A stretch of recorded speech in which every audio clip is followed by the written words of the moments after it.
सारी दुनिया में भारत का मस्तक ऊंचा करने वाले हमारे यशस्वी प्रधानमंत्री जी और हमारे भारतीय जनता पार्टी के राष्ट्रीय अध्यक्ष माननीय अमित शाह जी, उत्तर प्रदेश के प्रभारी राष्ट्रीय उपाध्यक्ष श्रीमान ओम माथुर जी, बहन उमा भारती जी, आदरणीय कल्लाद जी मिश्र, योगी आदित्यनाथ जी एवं यहां मौजूद मेरे सभी सम्मानित बहनों एवं भाइयों, यह लखनऊ जहां पर कि उत्तर प्रदेश की यह महारैली हो रही है, इस लखनऊ का मैं प्रतिनिधित्व करता हूं और आज हमारे यशस्वी प्रधानमंत्री आदरणीय नरेंद्र मोदी जी यहां पर उपस्थित हैं।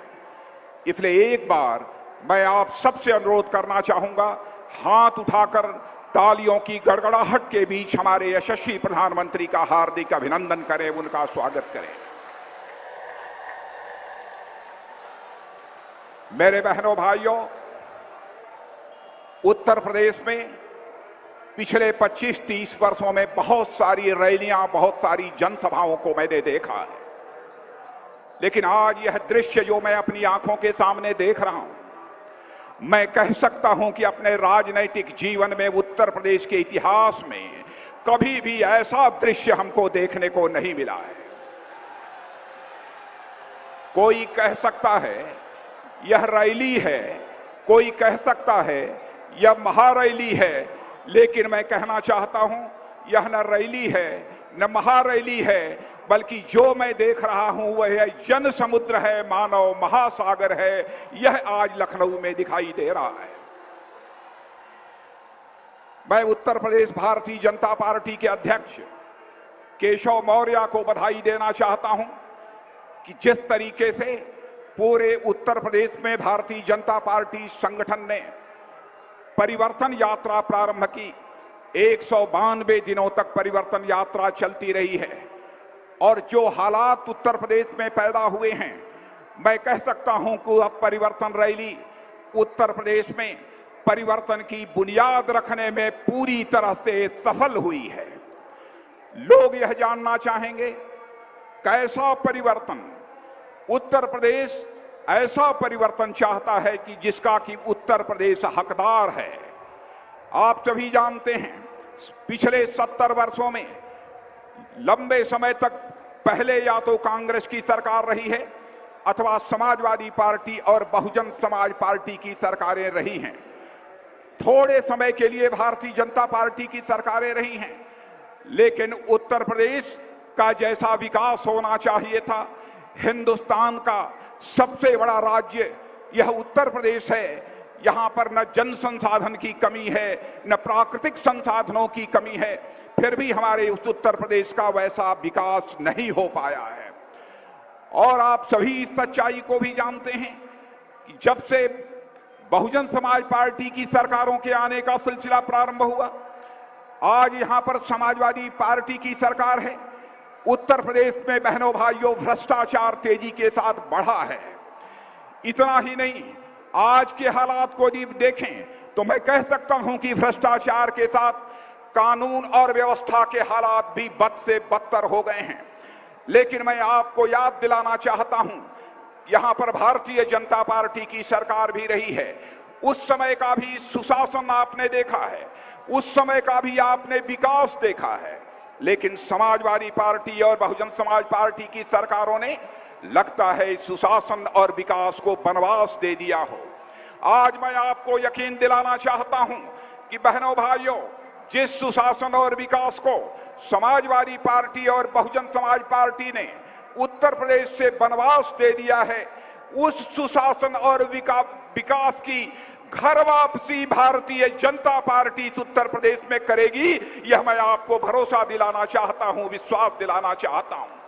प्रधानमंत्री जी, न तो यहां के किसानों के साथ समाजवादी पार्टी की सरकार ने इंसाफ किया, न तो इसके पहले की बहुजन समाज पार्टी की सरकार ने इंसाफ किया, न तो यहां के जवानों के साथ किया, न तो यहां के व्यापारियों के साथ किया। किसी भी पेशे के साथ जो है इंसाफ नहीं किया है। यहां पर भारतीय जनता पार्टी की जब सरकार थी, किसान को अपना धान और गेहूं कम से कम समर्थन मूल्य पर ही वह बेचता था। लेकिन आज ऐसे हालात पैदा हो गए हैं कि यहां पर किसानों के धान और गेहूं की खरीद भी हमारे उत्तर प्रदेश की सरकार नहीं कर पा रही है। हमारे किसानों को अपना धान और गेहूं औने पौने दामों पर लोगों को बेचना पड़ रहा है। किसानों में हाहाकार मचा हुआ है। ऐसे हालात यहां पर पैदा हो गए हैं। इतना ही नहीं, खाद के लिए मैं आपको धन्यवाद देना चाहता हूं। यही उत्तर प्रदेश है जहां पर यूरिया खाद खरीदने के लिए हमारे किसानों को लाइनों में खड़ा होना पड़ता था, भीड़ लगती थी, उनके ऊपर लाठियां चार्ज होती थी। लेकिन आपकी नीतियों का यह परिणाम है कि मैं कह सकता हूं गौरव के साथ कि इस बार उत्तर प्रदेश में हमारे किसानों को खाद लेने के लिए लाइनों में खड़ा नहीं होना पड़ा है। आपने पर्याप्त खाद मुहैया कराया है और खाद की कीमत को भी पहले से सस्ती करने का काम यदि किसी ने किया है तो प्रधानमंत्री जी आपने किया है। इतना ही नहीं, कई ऐसे अहम सवाल उत्तर प्रदेश के सामने। बेरोजगार नौजवान पढ़ाई लिखाई करने के बाद आज अपने मजबूत हाथों के रोजगार की तलाश के लिए दर दर की ठोकर खा रहा है, लेकिन उसके हाथों को रोजगार का अवसर नहीं मुहैया हो पा रहा है। गन्ना किसानों का जहां तक सवाल है, गन्ना किसानों का 9,000 करोड़ रुपया का बकाया था, लेकिन उत्तर प्रदेश सरकार चुप्पी साधे हुए बैठी थी। मैं आपके प्रति उत्तर प्रदेश की जनता की ओर से आभार व्यक्त करना चाहता हूं। आपने उसकी चिंता की और 6,000 करोड़ रुपया आपने मुहैया कराया, तब जाकर गन्ना किसानों का काफी हद तक भुगतान हो पाया है।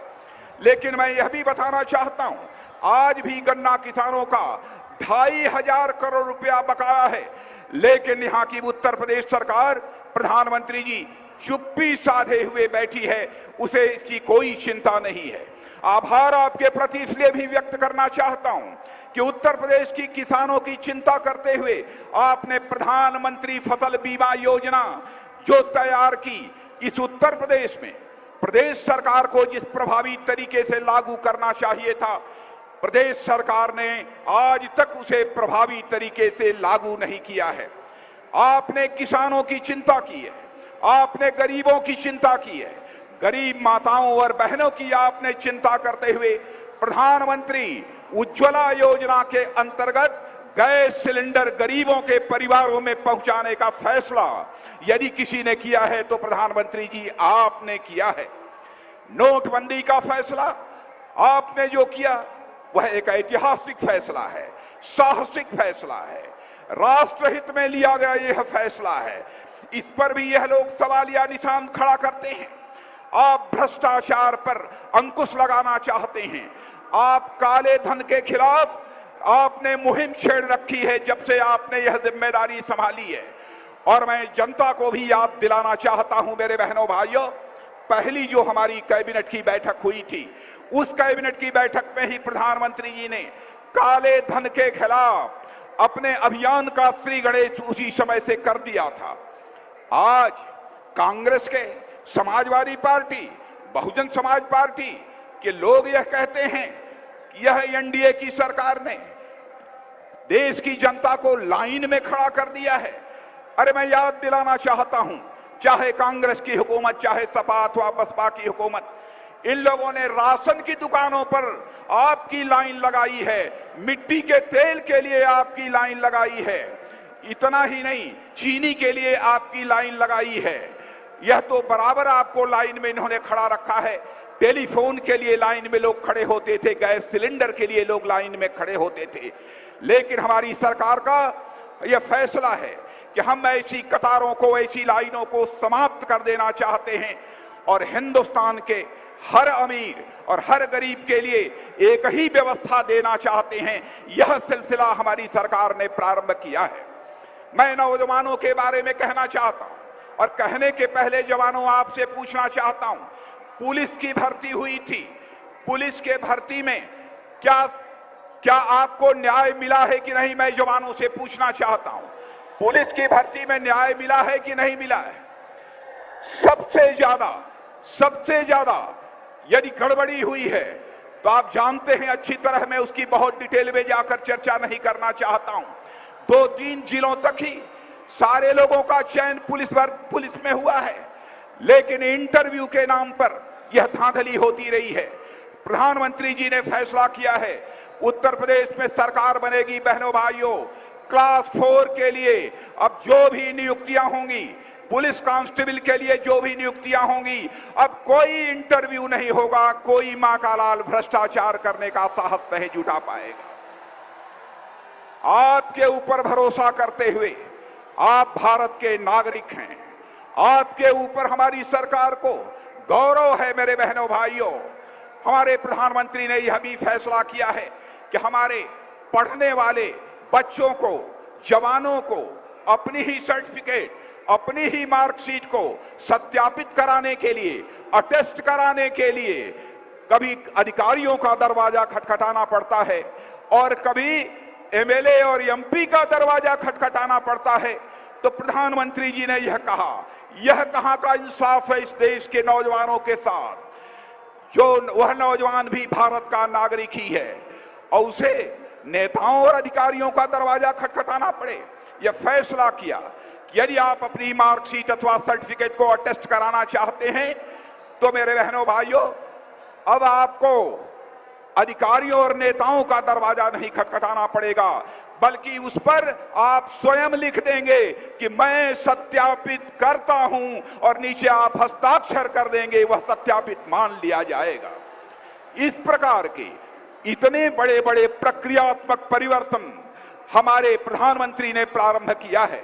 और मैं कहना चाहता हूं कि मेरे बहनों भाइयों, हम लोग केवल सत्ता परिवर्तन नहीं चाहते थे, यही मैदान है। प्रधानमंत्री जी भी चुनाव के दौरान आए थे, मैं भी यहीं पर आया था। प्रधानमंत्री जी ने कहा था, हम केवल सत्ता का परिवर्तन नहीं चाहते हैं, बल्कि हम व्यवस्था का परिवर्तन चाहते हैं। व्यवस्था परिवर्तन का सिलसिला भी इस हिंदुस्तान में मेरे बहनों भाइयों प्रारंभ हुआ है। आज उत्तर प्रदेश में जैसे हालात हैं, सपा, बसपा, कांग्रेस सभी डरे हुए हैं, गठबंधन की जुगाड़ में लगे हुए हैं। सपा में तो दंगल चल रहा है, लेकिन उत्तर प्रदेश की जनता को किसी भी राजनीतिक पार्टी का दंगल नहीं चाहिए। उत्तर प्रदेश में चाहिए तो केवल और केवल मंगल चाहिए, इसके अतिरिक्त उत्तर प्रदेश की जनता को कुछ नहीं चाहिए। इसलिए इतना ही कहते हुए पुनः आप सबके प्रति आभार व्यक्त करते हुए यही अपील करना चाहता हूं मेरे बहने भाइयों, आगामी चुनाव में भारतीय जनता पार्टी को कम से कम 275 सीटों पर विजय दिलाकर उत्तर प्रदेश में सरकार बनाएं और उत्तर प्रदेश के विकास का मार्ग प्रशस्त करें, यही अपील करते हुए और अंत में शीश झुकाकर आप सभी का अभिनंदन करते हुए अपना निवेदन समाप्त करता हूं।